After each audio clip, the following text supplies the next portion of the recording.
October the 18th, 10:44 p.m. We're live. We're live. Listen. Live. Thanks, Nicholas. Thank you very much. Thank you very much. Nonito Donaire was knocked out in the 6th round. Something crazy. We're going to talk about it, but this is the post-fight interview with Max Kellerman. Listen. Subscribe. Likewise. Thank you so much. Nonito, what happened tonight?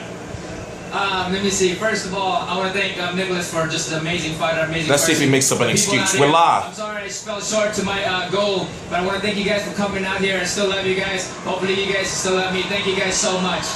How much of tonight, because you've been very dominant until the last year or so, and there's a lot going on in your life, you were annihilating top opposition. How much of tonight was how good your opponent is? How much of it is now competing at a heavier weight class at an older age? He knocked the out of me. That's for sure. You know, he's an amazing fighter, amazing champion, man. I just put my hats off of him. You know, he's an amazing guy. But, you know, I thought that I'll be good in this weight class, you know, as I'm getting older. But I'm not going to take anything from Walters. I was at my best. I've never trained this hard. I've never, ever trained this hard. I mean, I was away from my family. I knew exactly what kind of punch power and the person that he is inside that ring, and he came out as tough as I thought he would be, and you know, just the size that he had over me, I couldn't move. He was just amazing. He overwhelmed me and knocked the shit out of me. Nonito, I hate to ask at a time like this, but I have to. Given the fact that you trained as hard as you did, you seem to get that eye of the tiger back and seem to be totally ready. What is losing, and you've never in that condition ever lost to a fighter, usually you dominate them. What does this mean for your career? Well, I gotta go back into to the drawing board. You know, I know that I can't compete with guys like Walters. I mean, he's just amazing, overwhelming, powerful guy. He was just overwhelming inside that ring. No matter what I did, movements and anything, I just succumbed to his size, his power, and just his overwhelming aura inside that ring. Does that mean you want to move back down, or that you're done?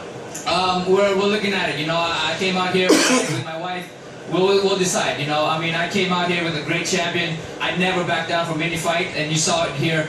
You know, I could have said, you know what, I got the WBA. I don't need to fight the guy who was the WBA, but I came in here because I know that Walter is an amazing fighter, and he's worthy of that chance, and I came in here, and he beat the shit out of me. Thanks, Nonito. Appreciate you talking to us. Wow. Now, the king is dead. T-Street Controversy live. Nonito, the Filipino Flash, 33-3, 21 KOs. Is it over? Personally, my personal opinion, I don't think he can make 122 pounds. But we're going to talk on T-Street Controversy. That's what I call this show, is T-Street Controversy Live. So after every single major fight, I do a video. Right now, 10:47 Eastern Standard Time, all that shit was live. Donaire was knocked out in the 6th round.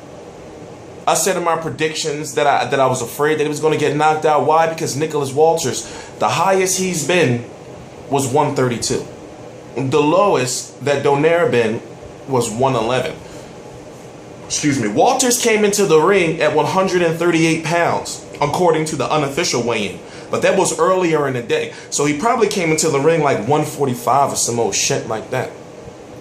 You have to ask yourself, how long was Donaire going to keep doing what he was doing as far as dominating those divisions? Remember, he's a multi-divisional unified champion. So I'm thinking, damn, he fighting at 126 now. We going to go 130? 135? His power didn't carry up, ladies and gentlemen. We saw glimpses of it with Sipiwe Vieca when he got cut, also meaning that in the 2 fights now he's been knocked out. His power didn't carry up. And also he's felt the power of the bigger fighters, because he got cut in the Vieca fight bad, and he got cut on both eyes, left and right, in this fight bad.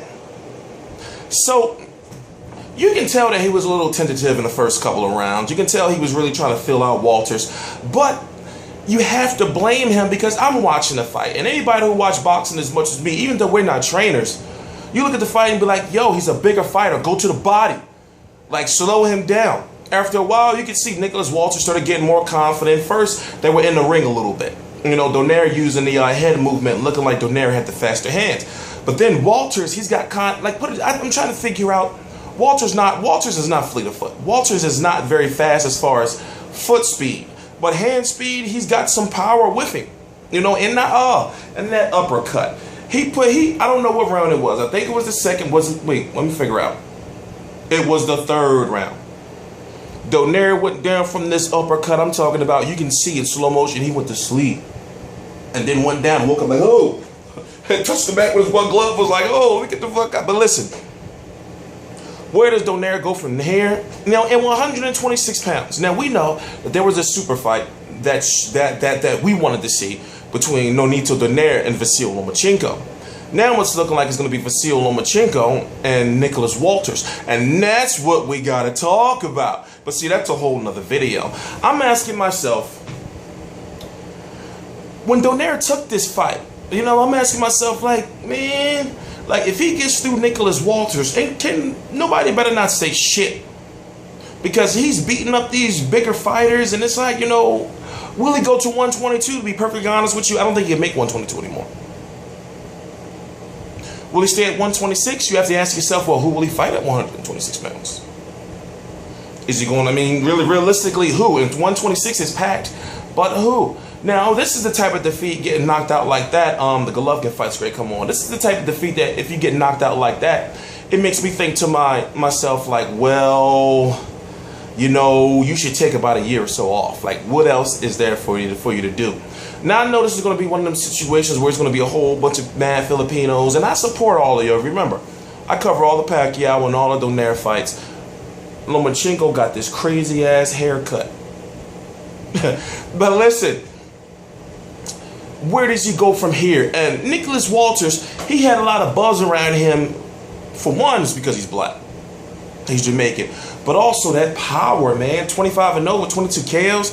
You getting a knockout over Nonito Donaire. Later on in the future, oh, we got Chris Algieri talking. This is a treat.